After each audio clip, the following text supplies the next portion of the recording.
I am going to prove to you that when two objects collide, if they were to stick together after the collision and move with a common velocity, that this is in fact the greatest possible, well, in this case, the greatest possible amount of kinetic energy has been lost.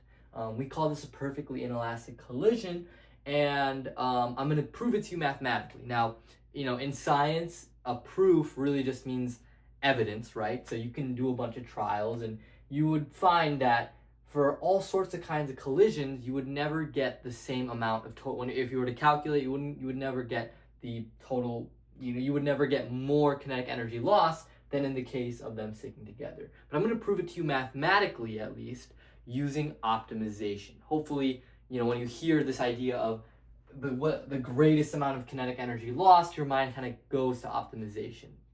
Now, let's think about it like this. I'm sure there are probably a couple ways to do this, but this is the approach that I thought of.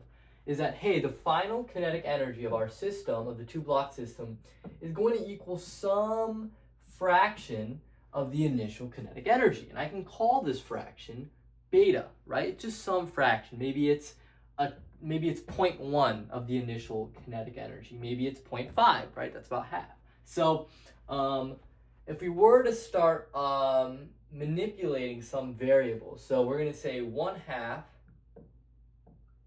mv. So we're going to say now for this proof, we're not assuming that they're going to have the same final velocity. What we're going to instead say is, hey, it's going to be 1/2 m1 v squared, right? v1 being the final velocity for block 1, plus 1/2 m v2 squared, so m1 m2 squared is going to, so these are the kinetic energies individually after the collision. So I know this is a little bit backwards, but this is really after, and this is before the collision, so in terms of the initial kinetic energy. So we're going to say it's going to equal beta 1/2 m1 v initial 1 squared plus 1/2 m2 v initial 2 squared. So these are just the kinetic energies. I can drop all the 1/2s, right? So this is just a way to just make it a little bit simpler. And to minimize this, well, first of all, we need a constraint. For any optimization problem, you need a constraint. The constraint kind of ensures that there is a minimum, right? Because really, beta, I guess in this case, without a constraint, the minimum could be 0, right? None of the kinetic energy is lost, or all of the kinetic energy is lost, right? That won't happen unless the two objects are both have equal and opposite momentum. In that case, then it would just stick and there wouldn't be any motion. But the constraint there is conservation of momentum, right? So m1 v initial 1 plus m2 v initial 2 is going to equal m1 v1 final plus m2 v2 final, right? This is our constraint, right? That we can use for our optimization problem. So, and I can just write a rote COM for conservation of momentum. Now, what we can do is we can actually get beta, right? We can actually get beta as a function of either V1 or V2, right? This stuff right here is just constants, right? These are just essentially constants where the initial conditions of any scenario would be the same. The thing changing would be the final velocity and beta, right? So how does beta, the fraction of energy lost, change as a function of V1 or V2? You can't have both, otherwise, it would be some weird multivariable calculus thing, which I'm sure you can do if you know it. But what we can do is solve for V2 in terms of the other stuff. So V2, this is what we're solving for. So we can, where you can say, hey, M1 V initial 1 plus M2 V initial 2 minus M1 V1 is going to equal M2 V2.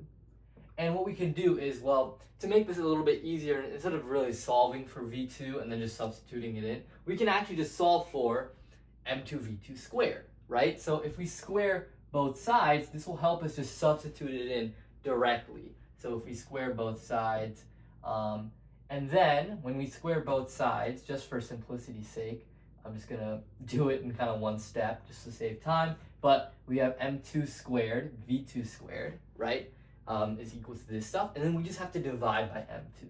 We have to divide by m2 so that we get this m2 v2 squared. Otherwise, we have m2 squared v2 squared, which we don't want. So when we do that, we get m2 v2 squared is equal to this monster term.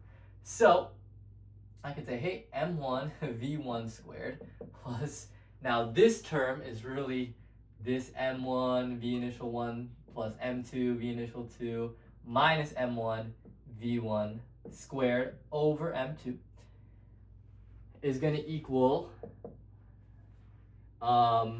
beta m1 v initial 1 squared plus m2 v initial 2 squared. Okay, so we're going to get beta as a function of m1 v1. This is actually, or as a function of v1, the velocity after the block 1 or m1 after the collision. So really quickly, just to make this process a little bit easier, we can add like fractions. So in order to add fractions, I would need to multiply the top and the bottom by m2 here, and then add it. So in result, that would give us m1, m2, v1 squared plus this stuff. Okay, awesome.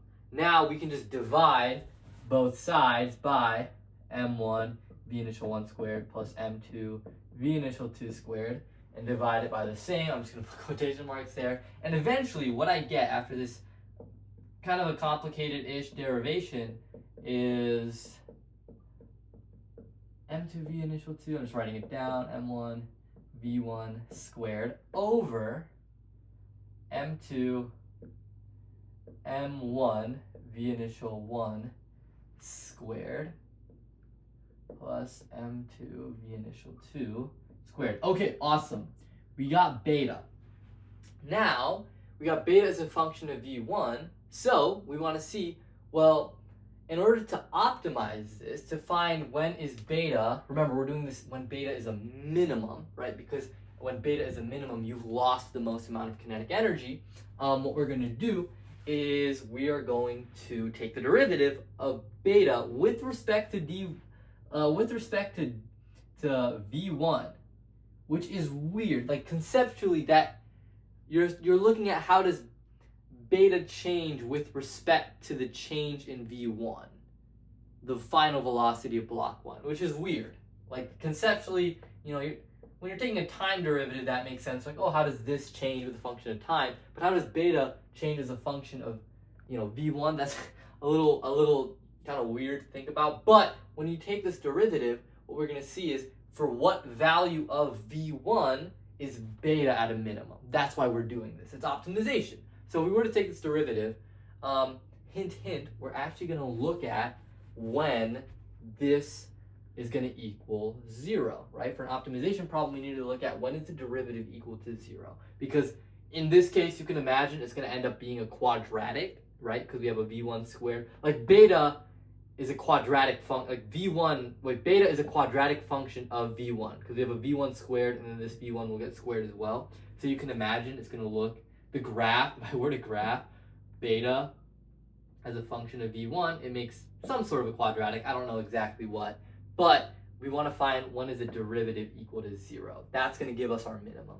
So when we take the derivative, right, remember the initial conditions, v initial 1, v initial 2, m1, m2, those are all constants. So I would pull this out of the derivative, but because it's going to be equal to 0, right, I'm really only looking at what the top part is equal to, right? This bottom part, when I'm, you know, if I were to multiply it over to the other side, I would still end up getting 0. So I'm actually not concerned about the bottom part. Another way to think about it is, well, when the derivative is going to equal 0, right, I'm going to have the derivative of the top stuff over this, right, the constants at the bottom.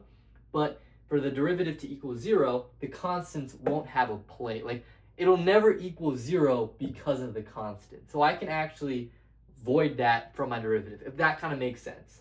I'll show you in a second what I mean. But what I'm going to get when I get the derivative is, so I'm going to take product rule, right? So 2 m1 m2 v1 plus, okay, this is going to be kind of weird. We're going to do chain rule because we have this function squared. So I'm going to do 2 times that outer function, or however you want to say it. I know teachers have different ways of saying it.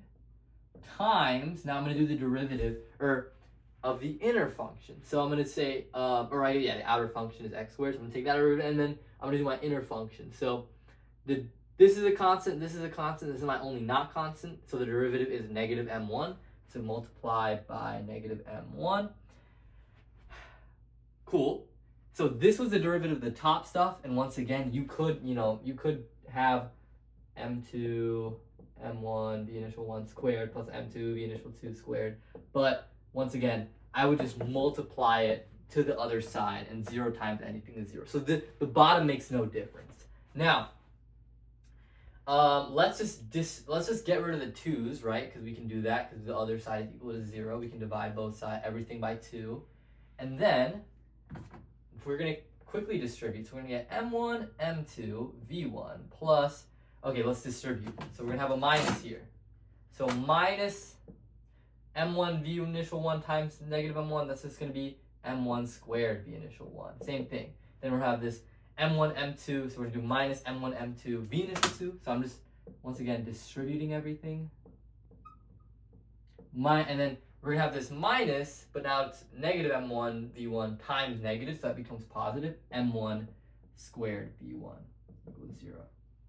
We want to solve what's the velocity of v1 going to equal in the case of this whole scenario. So we want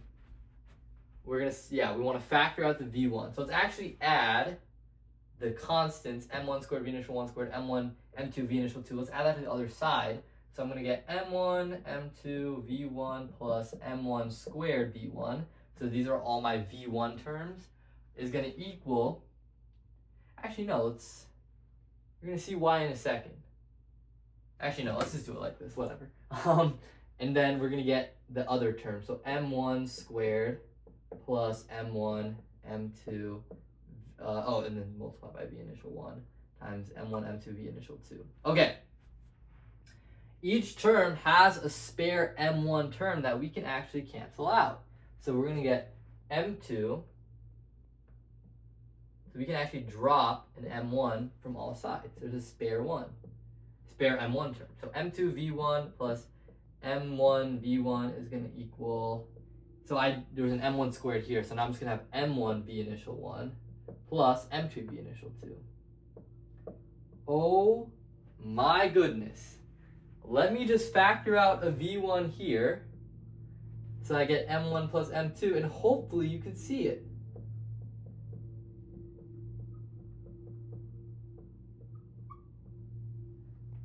Hopefully you can see it. Hey,